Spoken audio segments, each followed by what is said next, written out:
Extremely sorry to disappoint. అంటే ఇప్పుడు ఏదో ఉనికిపోతున్నాను మంచం కింద కూర్చొని ఏడుస్తున్నాను అని అందరూ what ever the media speculating వాళ్ళందరికీ చిన్న డిసప్పాయింట్మెంట్గా ఉండొచ్చు వీడియో. ఇక్కడ పాయింట్ ఏంటంటే I just want explain the whole concept. ఇప్పుడు నేను ఆల్మోస్ట్ ఒక 1 year బ్యాక్ ఏదో ట్వీట్స్ పెట్టాను అనే ఎలిగేషన్. ఆ ట్వీట్స్ ఎవరో మనోభావాలు దెబ్బతిన్నాయి. ఇక్కడ విచిత్రం ఏంటంటే 1 year బ్యాక్ పెట్టిన ట్వీట్స్ 4 డిఫరెంట్ ప్లేసెస్లో 4 డిఫరెంట్ జ్యూరిస్డిక్షన్స్లో నలుగురికి ఒకే 3-4 రోజుల వ్యవధిలో వాళ్ళ మనోభావాలు దెబ్బతిన్నాయి. వాళ్ళు ఆ పరంగా కంప్లైంట్ ఇవ్వడం, కేసులు పెట్టడం జరిగింది. ఇక్కడ పాయింట్ 1, ఎవరి మీద అయితే నేను పెట్టానని వాళ్ళు చెప్తున్నారో వాళ్ళకి లేదు, ఎవరో థర్డ్ పార్టీ, అసలు సంబంధం లేనివాడు. సో ఆ కాంటెక్స్లో అసలు ఈ కేసు ఎలాగా, ఈ సెక్షన్స్ ఎలా వర్తిస్తాయి అనేది అప్పుడు ఆబ్వియస్గా నాకు వచ్చే అనుమానం కానీ, నాకు కానీ నా మనుషులు కానీ, ఇది ఒక పర్సిక్యూషన్ చేయటానికి ఒక పద్ధతి ప్రకారం ఉన్న ఎలోబుల్ లాస్ని వాడుతున్నారా, లేకపోతే ఇప్పుడు వరల్డ్ ఓవర్ ఒక ఫినామినా ఏం జరుగుతుందంటే పొలిటికల్ పార్టీస్ వాళ్ళు they are weaponizing the systems of the police. అది అమెరికాలో జరుగుతుంది, యూరోప్లో జరుగుతుంది, ఇక్కడ కూడా జరుగుతుంది. అప్పుడు నేను ఏ ఒక్క వ్యక్తిని, ఒక పోలీస్ ఆఫీసర్ని కానీ, ఒక పొలిటికల్ పర్సన్ కానీ నేను బ్లేమ్ చేయట్లా. I think it happens in certain ఒక ఏమంటారు దాన్ని, ఒక వే. అది అందరూ కూడా ఎంతో కొంత అది చేయటానికి టెంప్టేషన్ ఉండొచ్చు. But eventually there is the law of the land which will take the final call. So అది that I completely agree, believe in that and I abide by that as a citizen. So ఇప్పుడు ఇక్కడ జరిగింది ఏంటి, నాకు ఒక notice వచ్చింది, నేను ఒక రిప్లై ఇచ్చాను, ఫలానా చోట ఫలానా తారీఖు నేను వస్తాను.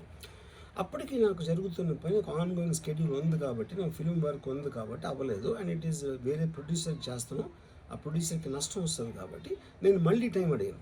ఇదేంటి కేసు, ఇదేం అర్జెంట్ కేసు అంటే 1 year తర్వాత ట్వీట్ చూసిన అతనికి 1 weekలో అన్నీ అయిపోవాలనేది ఏమన్నా మీనింగ్ ఉంటుంది అసలు దానికి? So which basically means it is being done for purposes other than the urgency of the case. ఇప్పుడు అర్జెన్సీ ఆఫ్ ద కేస్ అంటే మీరు మర్డర్లు గేడర్లు ఇన్ని జరిగి సంవత్సరాలు తీసుకుని ఏదో ఒక ట్వీట్ పెట్టిన ఎలిగేషన్ మీద హుటాహుటిని మీరు అక్కడి నుంచి పోలీసులు వచ్చేసి ఇలా చేసి అలా చేసి. ఇప్పుడు ఇంకోటి ఏంటంటే, ఫస్ట్ ఆఫ్ ఆల్ నాకు పోలీసులు అరెస్ట్ చేయడానికి వచ్చారు లేదో కూడా నాకు సరిగ్గా తెలియదు. ఎందుకంటే they didn't say it in so many words. నేను మీడియాలో కూడా ఎక్కడా చూడలేదు ఆ విషయం. అంత మీడియా స్పెక్యులేషన్ తప్పిస్తే అది నేను చూడలేదు. బట్ ఇందాక నేను చెప్పిన కారణాల మూలాన కోఇన్సిడెంటల్గా వేరే వాళ్ళు అన్ని చోట్ల నుంచి వచ్చేస్తున్నారు అది ఇది అన్నప్పుడు ఐ డోంట్ వాంట్ నా టైం వేస్ట్, నా వర్క్ వేస్ట్, నా వర్క్ ప్రెషర్ ఉన్నదాని మూలాన I wanted to take the assistance with judicial, because that is the final say in a democratic system కాబట్టి. సో అది దానికోసం దిస్ ఈజ్ వాట్ హ్యాపెన్. ఇప్పుడు ఇక్కడ ముఖ్యంగా మనం గమనించాల్సింది ఏంటంటే, ఇప్పుడు ఏదో ఒక ట్వీట్ పెట్టాడు, లేకపోతే ఒక మీము, ఒక కార్టూను, ఒక జోకో, లేకపోతే ఒక హార్డ్ ఒపీనియన్, దానికోసం కేసులు పెట్టే ఆస్పెక్ట్ అనేది సీరియస్గా తీసుకుంటే 100 కోట్ల ఇండియన్ జనాభాలో నాకు తెలిసి 50 lakhs మీద కేసులు పెట్టాలి. ఆ ప్రకారం అయితే అందరూ చేసేది పొద్దున్న లెగిస్తే మనం ఒపీనియన్లు ఇస్తూ ఉంటాం సోషల్ మీడియాలో. అది ఏ ఫామ్లో అవ్వచ్చు, సెటైర్ అవ్వచ్చు, మీమ్ అవ్వచ్చు, ఏదో వేరే ఫుటేజ్ అవ్వచ్చు, లేకపోతే ఎవరినో కోట్ చేసి మనం కామెంట్ చేయొచ్చు. రకరకాలుగా మన అభిప్రాయాలను మనం సోషల్ మీడియాలో వేస్తూ ఉంటాం. అది కొంతమందికి నచ్చచ్చు, కొంతమంది నచ్చకపోవచ్చు. ఇప్పుడు చూస్తే చాలామంది కొన్నిటికి అఫెండ్ అవుతారు, కొన్నిటికి నశిస్తారు, కొంతమంది చప్పట్లు కొడతారు, కొంతమంది చీ కొడతారు. That is a process of the conversation which happens in the social media. అలాగే నా మీద కూడా చాలా నీచంగా కామెంట్ చేస్తారు, కానీ దాని గురించి నేను ఎప్పుడు అనలేదు. Because I know it is a part of the eco system of the social media. అది లేకపోతే సోషల్ మీడియాకి మీనింగ్ లేదు. ఫస్ట్ ఆఫ్ ఆల్ మీనింగ్ ఉండాలి అని మనం ఒకవేళ అనుకుంటే అప్పుడు దానికి పాలసీ చేయాలి. ఇప్పుడు ఎగ్జిస్టింగ్ థింగ్స్ సరిపోవు కాబట్టి ఏది చేయకూడదు, ఏది చెయ్యాలి అని ఖచ్చితమైన క్లారిటీతో వచ్చినప్పుడు అది ఆటోమేటిక్గా లా ఆఫ్ ద ల్యాండ్ అయిపోతుంది. Then it becomes easy for everyone. కానీ అది చేయటానికి ఫ్రీడమ్ ఆఫ్ స్పీచ్ కట్టేల్ చేయాలా, ఎక్స్ప్రెషన్ కట్టేల్ చేయాలా అనేది of course the experts have to decide and realise దాని మీద ఎలాంటి రామిఫికేషన్స్, ఇప్పుడు దాని పేరు మీద చెప్పి ఫ్రీడమ్ ఆఫ్ ఎక్స్ప్రెషన్ కర్టైల్ చేస్తే that might have many more consequences which could be more dangerous than what they think it is now.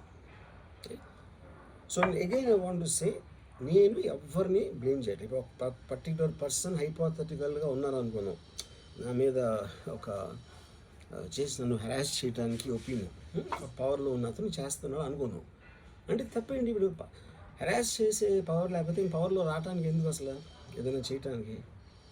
So like wise social media అనే మాధ్యమం నా దగ్గర ఉంది కాబట్టి, నాకు ఎన్నో కొన్ని ఫాలోవర్స్ ఉన్నారు కాబట్టి వాళ్ళకి రీచ్ అవ్వడానికి నేను చేస్తాను, అలాగే వాళ్ళు చేస్తారు. కానీ నన్ను కానీ తనను కానీ అందరినీ ఫైనల్గా జడ్జ్ చేసేది judiciary. That is the whole point. మీకున్న ఒక నాన్ క్లారిటీ ప్రాసెస్లో వాట్ ఈజ్ టూ మచ్ అనేది ఎవరు చెప్తారు, ఎప్పుడు చెప్తారు, ఎలా చెప్తారో అది ఎక్కడ రాసి ఉంది. ఆ క్లారిటీ అది లేనప్పుడు ఆటోమేటిక్గా this will keep on happening, you know. So I cased ఇందాక ఒక మొత్తం social media almost 90% of them they will be liable for cases to will put. ఏంటంటే పొద్దున్న లేస్తే అందరూ చేసేది అదే, ఎవరో ఒకరిని తిట్టడం, ఎవరో ఒకరిని ఇది చేయడం, ఎవరో ఒకరి మీద ఒపీనియన్ ఇవ్వడం, ఎవరో ఒకరి పర్సనల్ లైఫ్లోకి వెళ్ళిపోవడం. అది తప్పిస్తే సోషల్ మీడియాలో ఇంకేం చేస్తారు అసలు? సో ఇప్పుడు వాళ్ళందరి మీద పెట్టాలి అంటే అక్కడికి ఎలా అంత ఉంటుంది?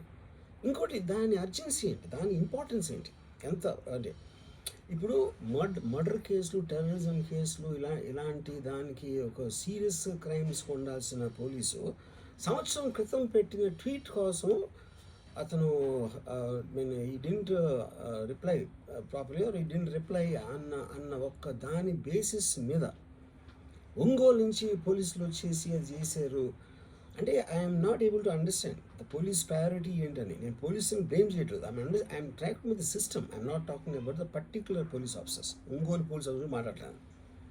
సో ఈజ్ దర్ ఈ system in place for that? Priority of importance అనేది ఉంటుంది కదా ఎక్కడో చోట. అంటే 11 o'clock నేను ఎప్పి రావాలి, నేను 10 o'clock రిప్లై ఇస్తే 10:30కి వచ్చేస్తే which means they're already there. అంటే అన్ని పనులు వదిలేసి ట్వీట్ పెట్టిన వాళ్ళ మీద వస్తే I really don't understand the context honestly, you know. అందుకని ఇప్పుడు ఇది నాది క్వశ్చన్ కాదు. రామ్ గోపాలమో ఒకడు ఎవడో ఉన్నాడు అటు పెట్టాడు, ఇంకోటి ఎవడో సబ్బారావు పెట్టాడు, అప్పారావు పెట్టాడు. సో దీని మూలాన రామ్ గోపాల్ మీద అప్పారావు సుబ్బారావు మీదకి వస్తే రేపు ఎంతమంది మీదకి వెళ్తారు? ఇది అందరి ప్రాబ్లం. సో అది నా పాయింట్. ఇప్పుడు ఒక చాలా ఫేమస్ లైన్ ఉంది సెకండ్ వరల్డ్ వార్ టైంలో, వెన్ హిట్లర్ ఆస్పెక్ట్స్లో, first they came for someone, I thought it was someone else, then they came for somebody else, I thought it was somebody else, then they came for me. అంటే ఏంటి? Then they came for everyone. So that is what we need to actually, that is the main issue which is what I wanted to bring to your notice. అప్పుడు ఒక్క second నన్ను మర్చిపోతే social మీడియాలో tweets, memes పెట్టినంత మాత్రాన ఎవరో ఒకళ్ళు ఏదో ఒక రోజు మేల్కొని 1 year తర్వాత నేను అప్పుడు చూశాను కానీ ఇప్పుడే చూశాను, అప్పుడు పెట్టావు, ఇప్పుడు నా మనోభావం దెబ్బతిందంటే అసలు దానికి అంత అనేది ఉంటుందా అలాంటి కేసులు పెట్టడానికి? ఓకే, బై లా కంప్లైంట్ వచ్చినప్పుడు కేసు తీసుకోవాలి, ఐ అండర్స్టాండ్. నాకు అంత మాత్రం లా పరిజ్ఞానం నాకు కూడా ఉంది.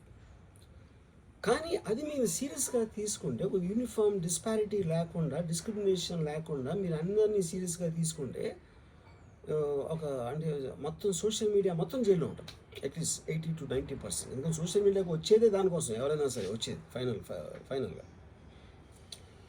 So basically I felt there is a need for me to tell for the concern people. ఇప్పుడు నేను పారిపోయానా, దాక్కుని ఏడుస్తున్నానా, భయపడి ఉనికిపోతున్నానా, వాట్ ఎవర్, అది okay, that's all fine. I know that is for entertainment at the end of the day. అలాంటి thumbnails లేకపోతే ఎవరు చూడరు కాబట్టి వాళ్ళ బతుకు తీరు కోసం అలాంటివి పెట్టుకుంటారు. I have no problem with that. Everybody wants to make a living. But on the larger picture I want to say this one thing lastly నేను చెప్పేది అంటే, ఒక్కటే అందరూ అర్థం చేసుకోవాల్సింది, ఇది సోషల్ మీడియా ప్రాబ్లం, నా ఒక్క ప్రాబ్లం కాదు. That is what I will request everyone to understand, including if at all ఎవరన్నా దీన్ని పనిగట్టుకుని ఇది చేసే మనుషులు ఎవరన్నా ఉన్నారని నేను చెప్పట్లేదు, I don't want to jump the gun, but even for them I think fundamental importance is this point అనేది I wanted to tell. Thank you.